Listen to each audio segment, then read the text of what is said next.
Smith-Debenham is unique, at least the lawyers in the family law section are unique in that we all tend to take a practical approach to practicing family law, and that is to try to get the parties through the case without a whole lot of expense, and minimize the expense, minimize the animosity, and try not to stir up disputes where they don't exist. We try to keep people using a reasonable approach to it so that it doesn't result in an extremely long delay in the progress of the case or a lot of expense for the client.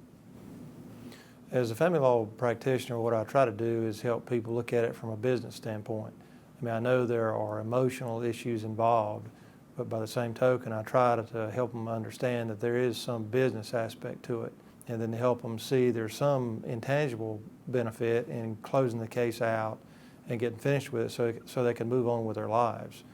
I got started doing the seminars because over the years of my practice, people would come in and ask me, what are my rights or what are my options or some variation of that question.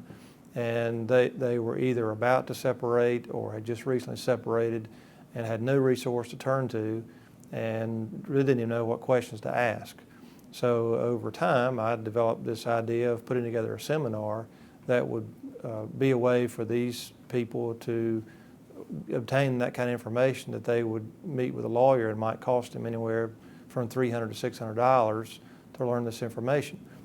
We put on these seminars once a month. It's usually on a weeknight, and we have it from 6:30 to 8:15 at night. There are 3 speakers on the agenda. One is a psychologist who helps with emotional issues and talks about emotional issues of the divorce and separation. A local financial advisor comes and talks about the financial aspects of divorce and separation, and that I'm third on the agenda, and I talk about the legal aspects of divorce and separation. The main information that I want people to come away from the seminar with is the idea that there are primarily 4 categories of legal questions that come up.